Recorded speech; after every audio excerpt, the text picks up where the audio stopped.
Hello, if you could take your seats, we're going to be starting in 1 minute. If you could take your seats, we're going to be starting in 1 minute.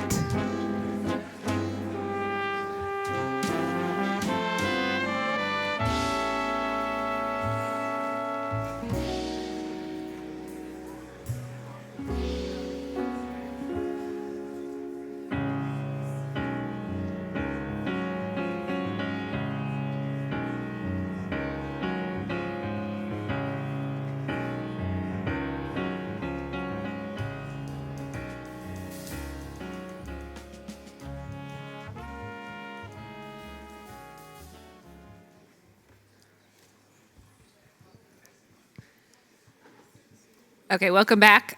If we could get the timer reset up there for the speaker. Thank you. Okay, welcome back. Hope everyone had a relaxing break. I'm excited to introduce the next team, Public Sediment. Excellent. Thank you. I'm Gina Worth from Scape Landscape Architecture, and I'm here representing an incredibly diverse, enthusiastic, and demanding team. Love my team, they're incredible, and we all believe together that the baylands, the marshes, and mudflats that line the entire Bay region are living infrastructure. They clean our water, they sequester carbon, they provide our food resources directly from the bay and the ocean, and they cushion our urban edges against the risks of sea level rise and extreme tides. We also believe that sediment is key to their survival. Almost every team today has mentioned sediment in their presentation, and that is what our team is all about. We believe sediment is the building block of resilience in the Bay, and we're really inspired to see that thinking be adopted and expanded through this competition process. And why is sediment so critical? Sediment is critical because it literally builds baylands. It allows baylands to adapt to sea level rise over time. Suspended sediment in the water, this cloud of particles distributed by the tides and by annual floods, is a key piece of our resilience vocabulary. Yet low sediment supply in the Bay Area is a slow and invisible threat that we face today, that we faced last year, and that we face in the future. It's a current, urgent issue. And it is because we have separated how water and sediment flow within our larger regional system. We have created dams upstream for water supply and flood storage, and we have created channels that trap sediment within them. This happens at the scale of the state, and it also happens at the scale of the Bay. This has led us to a scenario where we have a slow sediment supply that's likely to exist in the future. Many scientists in the Bay Area are beginning to look at this problem and beginning to quantify the scale of the need, shown here in green on the right, and the scale of the supply that we have, and begin to look seriously at the massive discrepancies between these two volumes. This could potentially lead to a large-scale ecological transformation from marsh to mudflat to open water. And this is a huge ecological risk in terms of all of the marshes are projected to be damaged or destroyed by 2100 unless we work differently today. But it's also a huge human risk because of this huge bayland cushion that potentially could be a resilience measure in the future. We have the opportunity to invest in that bayland cushion today if we take action right now. So our proposal and our team proposes to design with mud, to take action with mud today in the Bay, and to make sediment public, to really think about this as a social strategy as well as a physical one. To do this in the Bay Area, our team proposes to plan for sea level rise upstream. Our projects cannot be focused purely at the water's edge.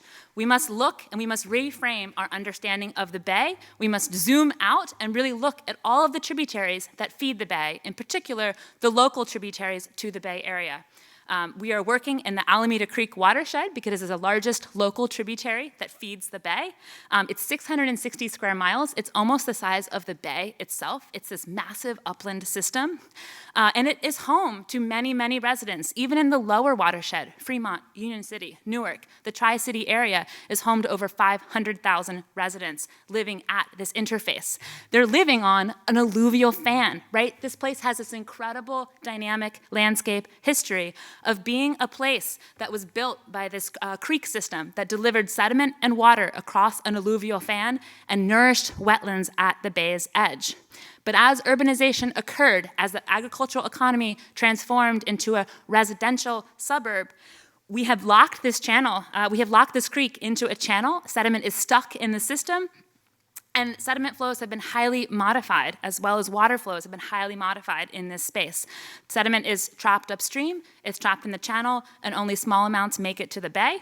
And the baylands themselves have actually been cut off from tidal action. They've turned into salt ponds, and they've turned into managed ponds that aren't open to the tides. So we aren't investing in the bayland resources we could be investing in at the edge, though there are projects on the table to do so. We also have vulnerabilities that are exacerbated by climate change. Sea level rise impacts this system. Subsidence and erosion impact this system. So when we look at this really large-scale watershed, this is a view looking at that kind of former alluvial fan, looking down the cities of Fremont, Newark, and Union City, we really begin to see how the creek bisects this urban fabric and really has quite a lot of sediment stuck in the channel itself that just runs smack through these neighborhoods. So it is in the channel, it is not making it to the bay where it is desperately needed, and we also have multiple types of sediment need. We have a need for placed sediment, shown on the left, which is really critical for restoring these baylands. Up here in the right corner, that's Eden Landing Ponds that John Bourgeois and the South Bay Salt Pond are working on to restore. But we also have a need for suspended sediment in the water, and that is what our project is all about, suspended sediment in the water. So our team has expanded to begin to really meet this challenge. We've begun to work with some really key partners on this project, including South Bay Salt Pond Restoration Project, Alameda County Flood Control District, and many of these partners, especially the Flood Control District, have contributed incredible ideas to this project and this approach. So we have three proposals, or three scales of public sediment thinking to share with you today. The first is to really rethink the sediment shed, work at this larger scale. The second is to unlock Alameda Creek. This is an implementable project that we started implementing yesterday. And we propose to plan and pilot for a future bay to really scale up these ideas. So at the scale of the sediment shed, what can we do? This is a little kind of lesson with drone photography developed by our team. Where does sediment come from? It comes from the uplands. It literally comes from the hillsides, and the creek moves it downstream. This is a process that happens today. It's very active, and it happens through these annual floods that occur that pulse sediment through the system and potentially bring it to the baylands. But we have modified the system. Sediment is stuck upstream, and we must rethink the sediment shed and develop a long-term plan for addressing this problem. How do we balance upland supply in the upper watershed with lower bayland accretion need, especially in the face of sea level rise? This is a huge question. Can more sediment be released downstream? Or should we adjust our restoration goals in the baylands to meet the amount of sediment coming through this modified system? If you're a resource manager in the Bay Area, that last slide probably really pissed you off because these are difficult questions. But this is a critical conversation. These conversations are barely even possible today because of the kind of locked up situation that our channel faces. So we've begun to speak with a really wide variety of stakeholders to start talking about these questions, but we know these questions are probably decades in the making. The solutions here are decades in the make. So is there anywhere to harvest sediment? Can we think about what we can do today in this larger upper watershed? And while that is probably not economically feasible in our huge watershed of Alameda Creek tomorrow, it is possible in an adjacent watershed of San Lorenzo to think about finding a dam called Don Castro that the Flood Control District pointed us to that is full of sediment. It's full, 70% of its capacity is full of sediment because of this divorcing of water and sediment flows. That limits flood storage capacity. We can harvest this resource. We can bring it down to the baylands through releasing from the dam and through pipeline infrastructure and bring it to some of these vulnerable baylands at the water's edge. So we should do this, we must do this, but we cannot even have most of these conversations today without infrastructure that works like a creek would work to move sediment. So we must unlock Alameda Creek, and that is our first and our primary and our near-term proposal that we really need to start moving on as soon as possible, and we're mobilized to do that. This project is for the lower watershed. It's focused on the flood control channel, which is shown here in yellow. This flood control channel was in those aerial images. It stitches through Fremont, Union City, and Newark, and it spans the tidal range and fluvial range of this once dynamic system. So here is that once dynamic system, shown in an aerial photograph. This is kind of doing what the creek wants to do or wanted to do at a former moment in time, flooding the floodplain. However, this was problematic for people, and the way we responded was this. We built a hard wall, we channelized the creek, we contained it, and we paid for that development with tax revenue increases in this massively suburban way. And this is the conclusion of that same model applied throughout the entire alluvial fan, the entire lower watershed. This channel was not designed to move sediment. This is why Jenna can hop across it in this image. It was not designed for the passage of fish. So as a human, it's hard to navigate the system, but imagine being a steelhead, quite difficult. And it was not designed to engage people. The channel, while its levee edges are loved as connective trails, you are not allowed into the creek bed itself to experience this dynamic resource. So we propose to unlock Alameda Creek, take this flood control infrastructure, which is performing a flood control function that needs to remain in perpetuity because of those suburban developments around it, and transform it into an infrastructure that performs to move sediment, to engage people, and to provide passage for fish. That is this proposal. And there's many kind of different technical layers to this project. We're proposing the creation of an active channel. Again, this is inspired by some of the work of flood control, where we're trying to literally excavate out a channel that moves sediment, a deeper channel and a narrower channel that has more consistent water for sediment flows and more consistent water for fish passage. So many of the things that are good for sediment are also good for fish. That's what we're learning in our process. So a channel that enables fish passage and refuge with larger scale spaces and floodplain spaces to act as rest stops for these species is possible within this watershed. This watershed used to host one of the largest steelhead runs within the entire Bay Area, providing this kind of incredible historic bounty of fish. It also has other shockingly interesting species that we have had personal connections with along the creek that also use this creek as a migration corridor. But this does not function today because of the way we have designed the system. So our team has begun to look at some dynamic models. This is a dynamic model that shows what's happening in the creek today. This is showing there's no vegetation stabilizing the banks within this system, and we get a very, very broad, very, very shallow system where a lot of sediment is deposited. And this is a scenario that we ran where we stabilized the edges with screens that represented vegetation, and you see a narrower channel that's deeper, that provides more sediment transport, more habitat potential, and a deeper channel for fish flows over time. This is what we propose on this project, to create as close as possible to a dynamically stable system as we can within this watershed, using these native species. But we also want to bring the channel back into the public realm. It has been lost from this experience of the public realm.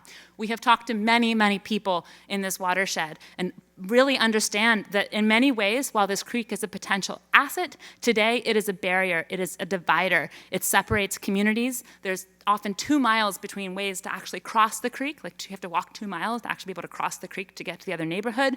It separates neighborhoods of vastly different incomes and economic means, but many people in this watershed see this creek as a potential connector, as a place of social and ecological engagement, and as a place that they actually can remember. We've been going to senior centers and talking with people who remember Alameda Creek before it was channelized in the 70s. So there is this potential ecological legacy to pull from to build upon this project. We've been holding events, creek crawls, we've been building a creek atlas. We've been really trying to kind of tell the story of this incredible ecological asset, which is hidden. It's literally hidden in this thick fabric of this diverse and interested community. Everybody wants to get in the water. And so we propose a series of public access interventions that are simple. These are not incredibly complex, like move the creek around over the next 100 years. We can start doing these tomorrow. We have partnership and support to build mud rooms, to build flood rooms, to build terrace trails along the actual creek bed, and to build seasonal bridges. So during the dry season, people can walk down to the creek bed, experience this dynamic environment, and actually cross the creek to engage with this ecosystem, but also to engage with one another to build social resiliency, which we know is critical for the future. We have also designed a living levee, but this one is modular.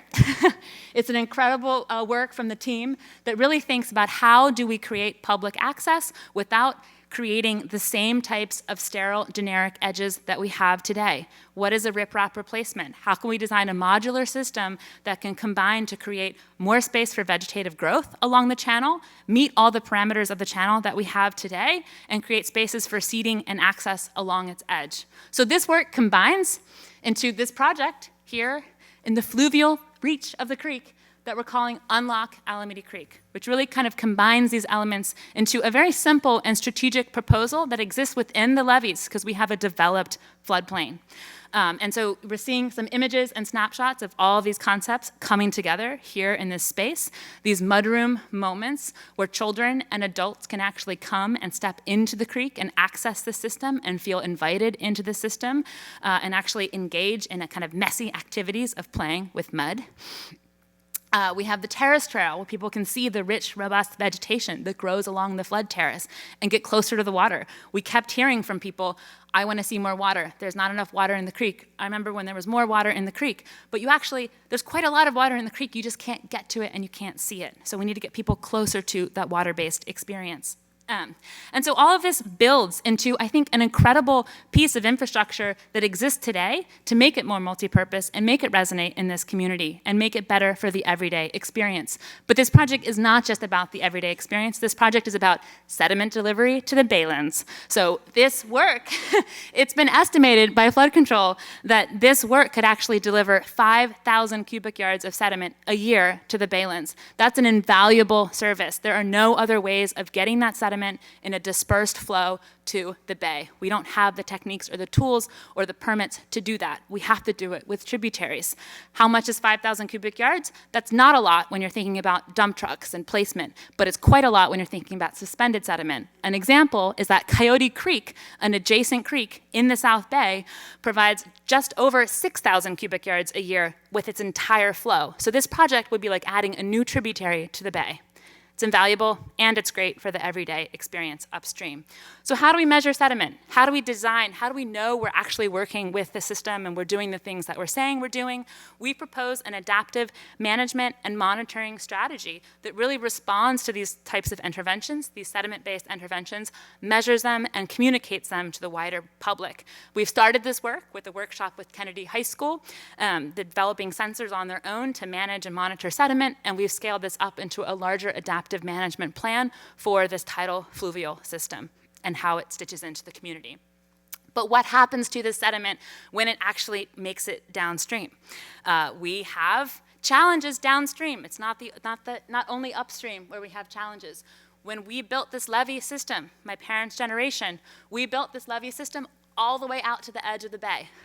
That's like mind-blowing. Why do we need the levee system all the way out to the edge of the bay? We did it, and now we have to live with the consequences of this work. Sediment is needed in the baylands. We need the sediment to get to these baylands to nourish the system over time. The existing channel does not feed the baylands. They are not open to tidal action. John Bourgeois is working very hard to get them to open to tidal action, and we are proposing a large-scale breach of the channel into those baylands. Easy, so easy. Just kidding, not easy.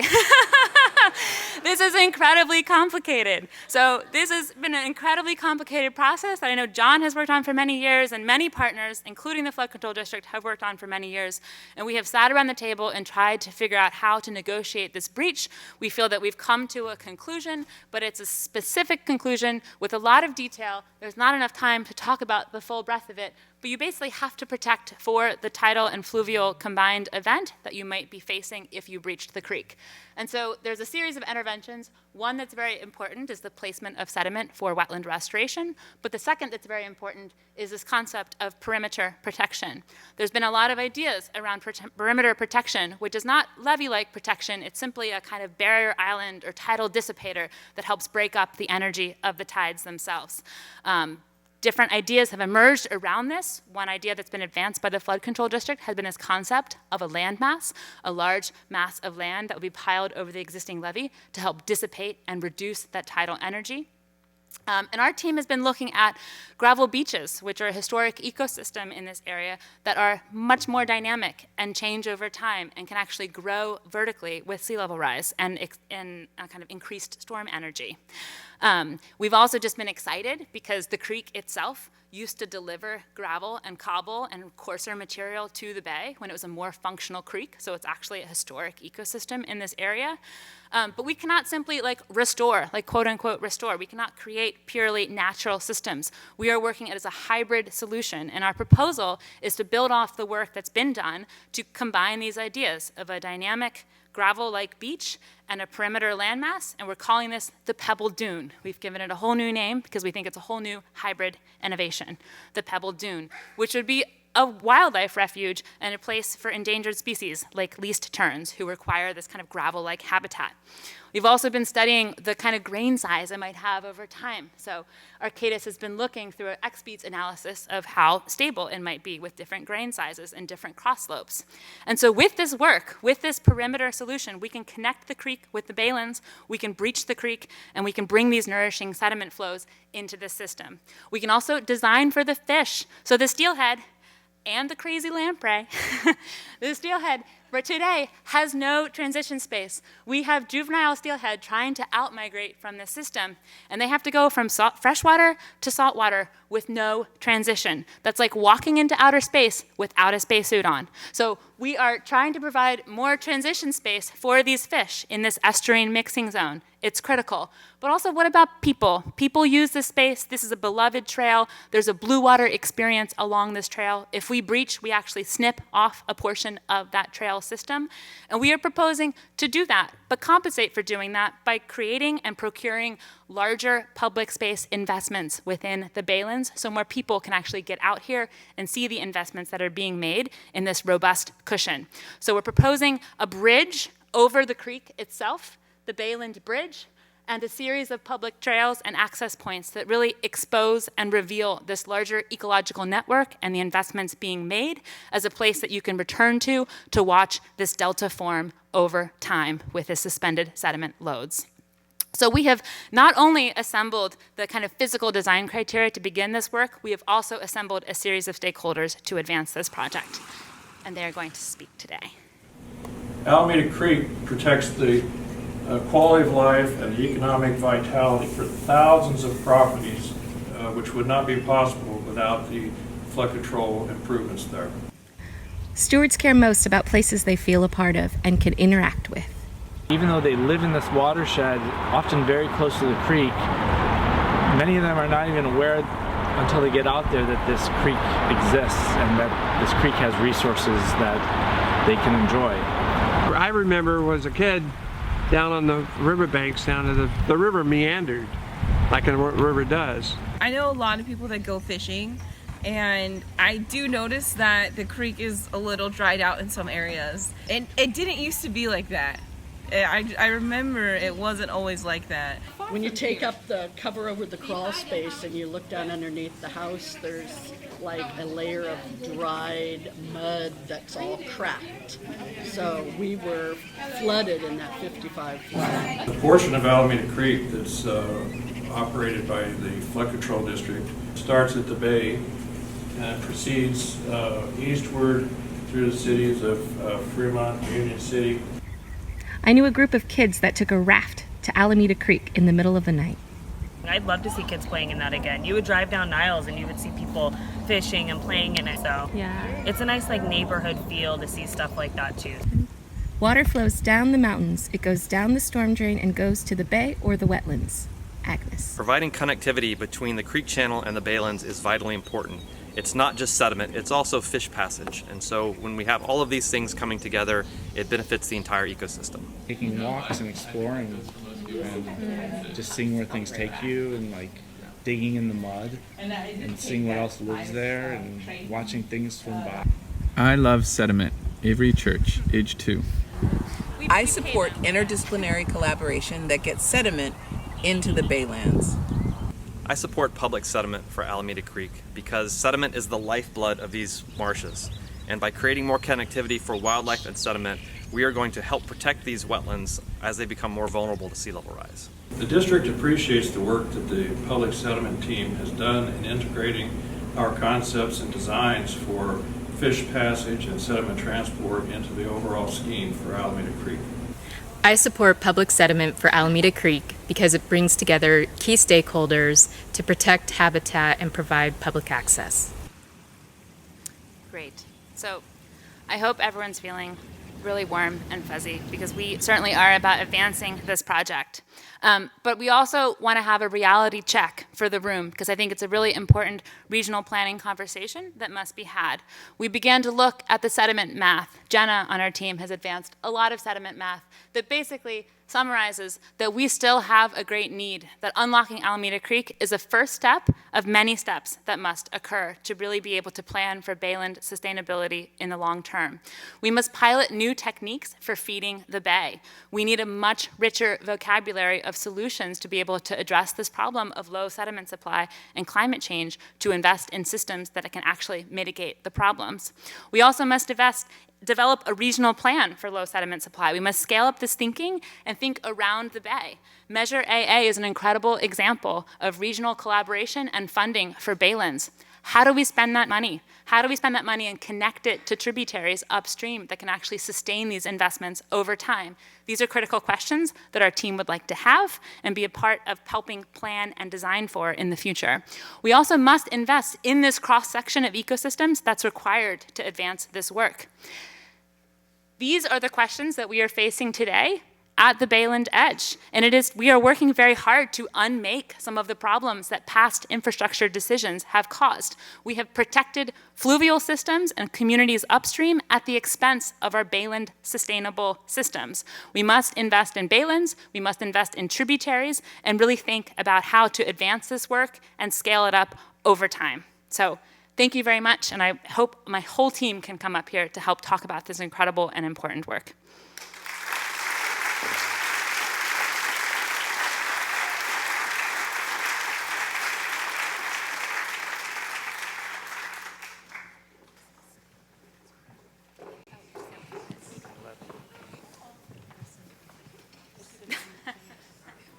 Can I pick up you guys? Wow. Wow. Thanks. I think we also have some stakeholders who are going to come up and join us. John. So, wow.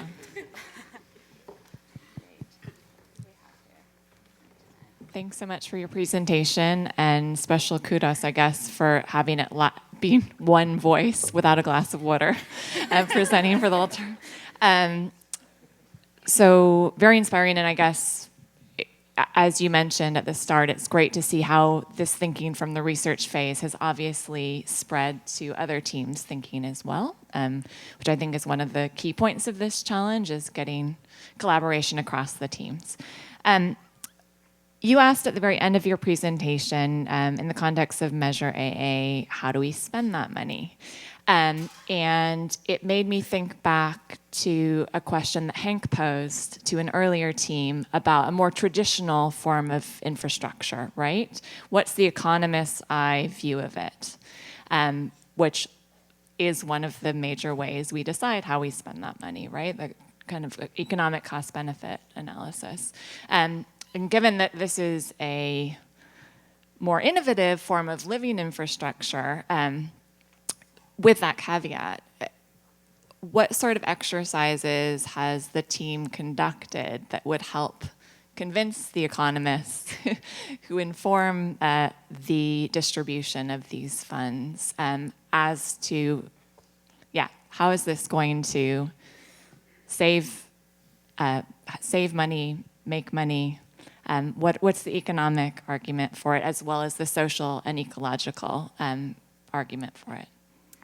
Yeah, so I think I'll kick that off, but then also ask Chris and Pippa from our team to provide some economic backup as well. Kind of big picture, I would say one of the last images I showed was that image of the levee building moment, which really relied upon this model of hardening the edge, containing an ecological system and separating it from new development, and paying for that hardening through an increase in the tax base adjacent to that hard edge. And I think that's the kind of model our team is trying to work against for the future. It's certainly a model that continues to be presented as valid and legitimate for the edges of the bay. And I think especially in the context of the site that we're working in, which is not like super dense San Francisco. We're working, there's many edges of the bay themselves that are not nearly as dense or nearly as developed that we can have kind of alternative strategies for. And that is why we have focused here, because we believe this is the most sustainable and cost-effective technique that we can actually advance now to build this bayland cushion over time. We've begun to look at a whole range of ways of quantifying the value of that. And I would say, and I think Chris will probably speak to it, but there's operational costs that are saved in managing sediment through this way. And there's also social and ecological benefits that can be layered in. And also, we're not proposing, I think, incredibly expensive solutions. We can begin to do these projects in a phased way over time. Yeah. I think she hit on the biggest point with some of these projects. The active channel that Alameda County Flood Control District has been working towards creating, that extra 5,000 cubic yards per year that gets transferred downstream into the baylands is 5,000 cubic yards per year they don't have to dredge from the channel, which is a very costly and important from their flood control maintenance standpoint. So you're gaining value through deferred costs to maintenance. But another component of that analysis that they've done allows for just general transport of sediment further downstream to a location which is actually closer to the baylands, which then would advance an ability to possibly, move that sediment from a more centralized location to wetland restoration projects, beneficial reuse projects, which would be at a lower cost to them compared to having to go to landfills and other locations. So the county, through those flood protection improvements, saves funds that can be used in other ways. So I think that what Chris pointed out is critical, right? This is not fundamentally changing the fact that we have to maintain infrastructure.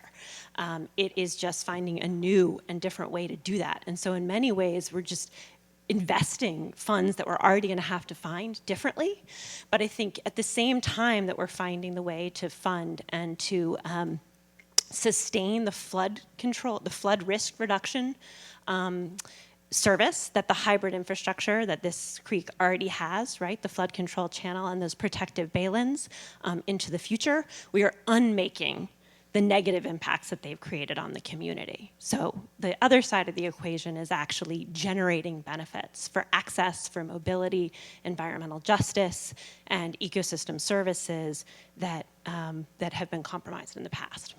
I think as you, I know we're coming to the end of one important phase, but as you present and package it, those points could maybe be brought to the fore in introducing it, because it's much more convincing when you lead with that. I think it's a very well-focused project, and sediments are friends of wetlands, and particularly around this bay, because for the most part, salt marshes don't have any place to move laterally, so they have to build vertically. 5,000 cubic yards a year isn't very much, but this could serve as a model then to reconnect some other creeks to get more sediment into the bay. I guess my question is, you're near the South Bay Salt Marsh Restoration area. They don't have, the marshes there don't have much room to move laterally. Do you have thoughts on other ways to supplement the 5,000 cubic yards, because it won't sustain those wetlands? Well, I'm going to speak to that, and I think maybe John could also speak to that, because he's up here and he's the expert on the South Bay Salt Pond Restoration Project. The goal is that Alameda Creek already provides way more than 5,000 cubic yards of sediment a year. It provides, I can't do the mental conversion in my head, but it provides over 100,000 metric tons of sediment a year ahead of tide, so we'd be adding 5,000 cubic yards to that system. But one of the big issues right now is that it doesn't even connect to the baylands. So we have a huge amount of sediment coming through that's not going to feed the baylands directly. And so part of the work is to even make that happen. But the other part of the work is to really think about that bayland investment and that adaptation over time, which I think is really kind of the core piece of your question. And that's what we were trying to do with that last sediment math slide, of really calculate out what it would take. And I think the big question and the design response is, we need to work now to start building up that sediment. Every year that breach isn't open and that sediment is moving out of the system is a wasted year. So it doesn't seem like an urgent problem, but it's an urgent problem, because we could be building up these resources today, and we could be doing it in many, many creek systems. We can do it with a combination of placed sediment, so we can find sources of sediment before the ponds are open, like the beneficial reuse of dredge material or the reuse of construction fill. But we also need to be unlocking the tributaries to provide those annual flows of sediment to that system. And we also need to be piloting new techniques like mudflat feeding and tributary seeding and the placement of dredge material in the bay, which is not legal today, but should potentially, or is beginning to be kind of more explored by many of the regulators. And so I think carefully planned but urgent pilots are really needed to be able to set up longer term solutions. So does the dredge material now have to be placed upland? Do you want to answer that, Don? Yeah, I think Gina covered it mostly, but no. I mean, we are going to be doing direct placement of dredge material into Eden Landing as part of our proposal as well. So I think she's talking more about the long-term sustainability with that consistent sediment flow once the marshes become established. So as part of the initial restoration actions, we are looking at direct placement of dredge material as well as upland sources of fill to build those artificial migration spaces for those marshes to move upland by building large, gentle slopes into the marsh. Yeah, I have a question because I think we need you for something more. And you heard that in India and Australia the river was given a human right. So you know, it's like you give sediment the human right, the right of humankind, which would be interesting. But I think there's more, and you know more than you actually expose to us. Yeah, the ecosystem is wrecked, the water ecosystem is wrecked, and it comes with a cost, economic cost, an environmental cost, a social cost, and a cultural cost. And adding climate change to that is like increasing those costs on society, on the environment. And your perspective on that, you know, rethink and reconstruction of what we wrecked as Californians, people around the world, but you know, we're here in California, so is mud, the sediment. What's the rest of the list? Because this is the beginning of rethinking how we relate to this environment. But I think you have a list in your. I'm pretty sure there's this richness in this team can tell me a little more. I mean, I think one of the major goals of this work is to have an emotional relationship with the dynamic ecosystems that shape this place over time. I think a major, and I don't know if I'm answering your question, but I think that's a substantial goal of this project. That's a goal of the very simple interventions like the mudrooms to physically get people into this place, to not have our infrastructure be off limits for basic human interaction. But I would say also a bigger goal is to not build infrastructure that threatens the survival and longevity of species, of entire species. This is what the infrastructure of our past generation has done. Literally, steelhead used to use this as a migration corridor, and I think, I don't know the exact numbers are difficult to get, but the Alameda Creek Alliance has been a really great partner on this project, and every year, like past years, they go out there, and I think last year they transported 9 steelhead at that barrier, and they took them from the bottom of the Bart Weir, which is that image that I showed of this channel does not transport fish. They took them to the bottom of the Bart Weir, and they brought them over it and brought them to the top of the Bart Weir, so those fish could migrate upstream to spawn to their historic spawning grounds, to travel to their historic spawning grounds. And to me, these are the benefits of these projects, that there's incredible work and intensity already happening in the watershed to begin to repair this system. The Alameda Creek Alliance has already helped with many partners develop a $10 million fish ladder investment. This work would build upon that and help create access for fish up to that fish ladder to be able to cross this infrastructure to get upstream. But I think the bigger response is that we are looking to create spaces that multiple species can use in the future and to create really rich, sound, robust environments for all. I think it's like a different scale of equity embedded in this project. So, to build on your response, and you're not answering my question, which is okay, which is your right. It's perfectly fine. I still have this thing, but while you will work on Alameda Creek, then we have to find somebody else to understand what the impact of your work is on the way we invest in our infrastructure, in our housing, in our landscapes, or in our environment in the bay. Because the thing I'm trying to say is that with the focus on the sediment and the mud, and restoring Alameda Creek, with that focus, the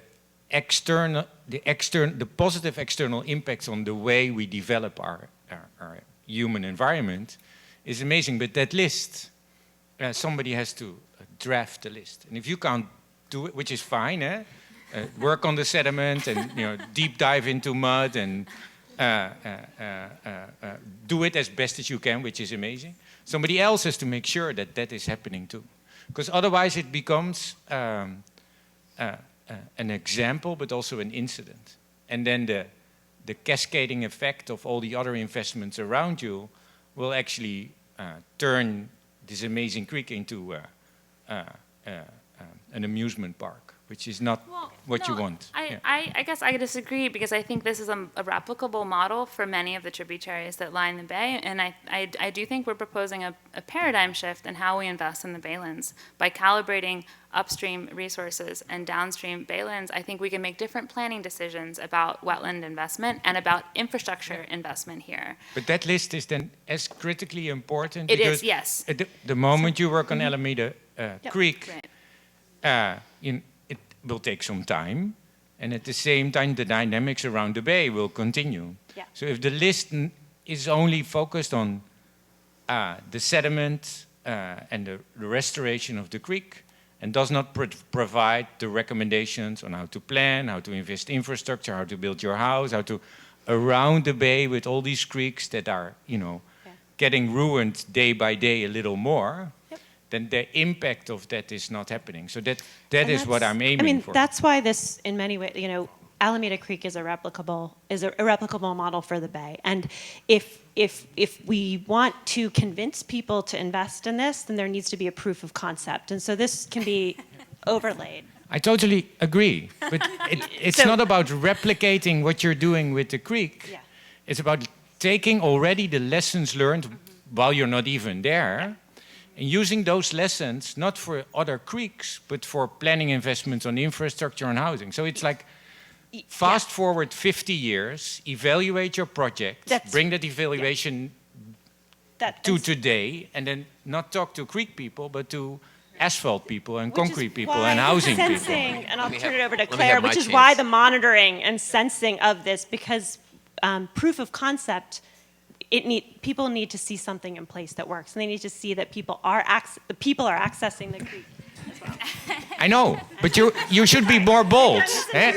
Go, and you don't need the proof of concept to give the list for the other places. That's what I'm saying. Yeah, be as bold on. Forget it. Look, I mean, I started out to ask you, what have you learned since you made your first proposal? Because you proposed to do this.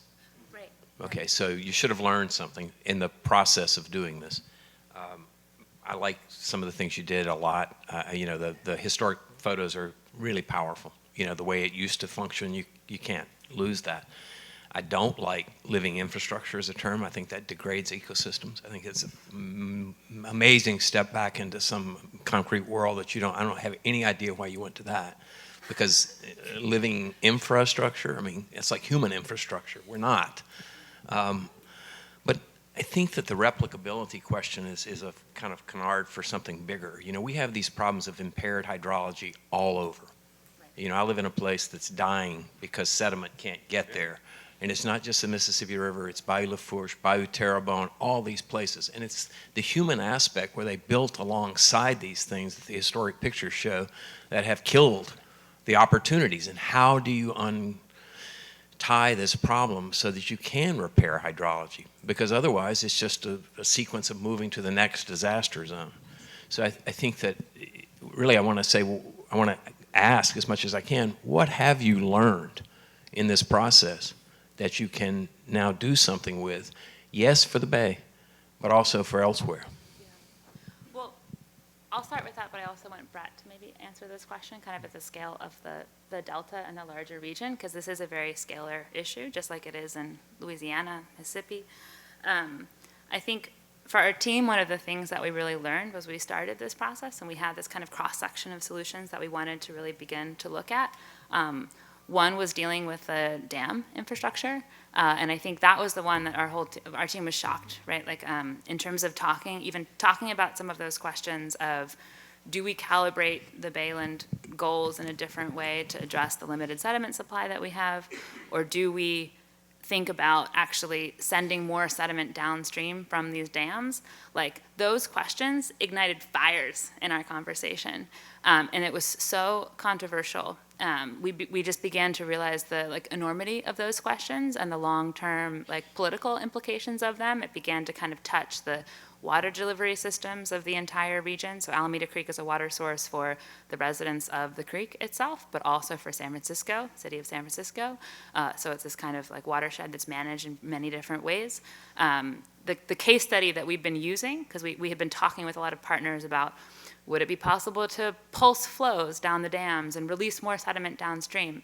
And there's an example, there's a precedent of that, where the water district has been, from the rubber dams, there's these rubber dams on the creek itself, they've been actually releasing, or they've been negotiating the release of a very small bit of water for enhanced fish flow. And they've been talking about that and negotiating that and developing the biological opinion that will support that legally since 2008 to 2018. That's a decade-long conversation, and that is releasing a lot of different things, but in most times, in most times of the year, it's releasing about 25 CFS downstream. That's not nearly enough. We need 2,000 CFS to move sediment. So we're talking about massively different scales of complexity and negotiation that are required to think about recalibrating the system. And so I think it was kind of a shocking moment for our team to really realize that, and realize that, oh, this probably isn't going to be solved in our 6-month design exercise, but that we could seed that conversation in the future. And I think the other thing that kind of gets back to this bigger regional question is, we can't even have that conversation until we have a creek that actually transports sediment. Because if we talk about putting more sediment into that channel, the flood control district freaks out, rightly so, because they have a flood capacity question, right? If more sediment gets into that channel coming from upstream but can't move through it, that's a huge operational problem for them. So we have this set of infrastructure that is a network that is not functioning in the way it could be.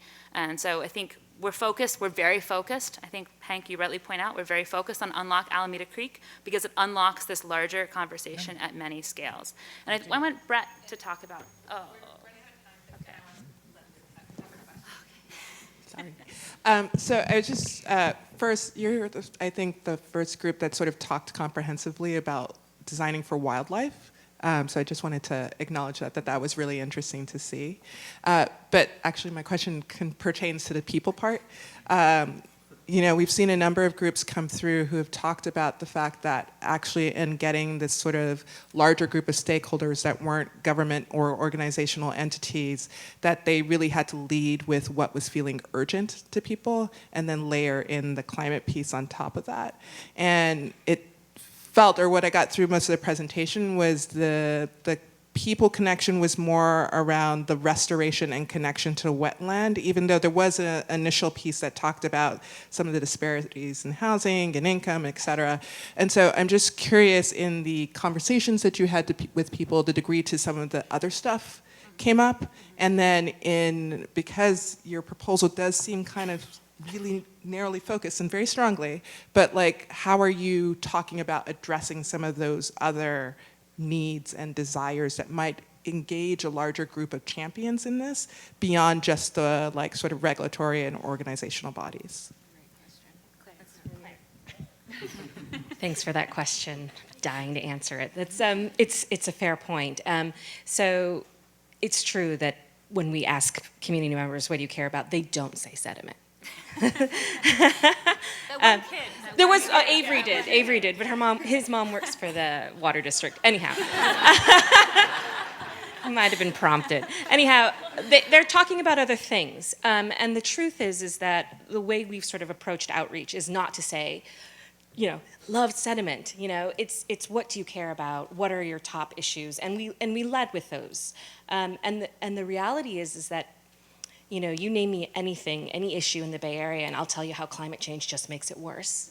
Right? So it's really easy to sort of start to layer on the relationships between issues like transportation and affordable housing, access to jobs. I mean, transportation is huge. It's right across the Bay from Silicon Valley, which is growing and making housing more challenging and making transportation more challenging. And so, we did a lot of things that we couldn't talk about in terms of thinking about flows. So yes, flows of sediment, yes, flows of fish, but also the kind of flow of people and what the relationships are. And there are overlaps. So, and I'm hoping this might touch on what Hank was talking about earlier, that I'd add to our list transportation, right? Roads. This idea that every moment that we saw a major barrier to fish or sediment was a critical piece of transportation infrastructure for people.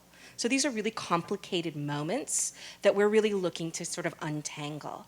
And that while it's hard to say that addressing sediment will address transportation, we are thinking about it really holistically. How can it? How can a model of thinking about sort of an elevated awareness of sort of ecosystem systems allows community stakeholders to sort of do that trade-off in terms of rethinking where their transportation occurs in the future?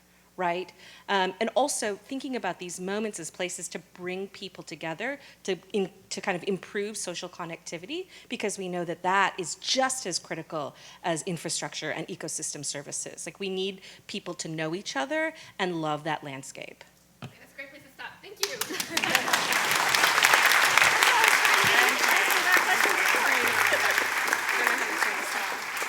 Thank you.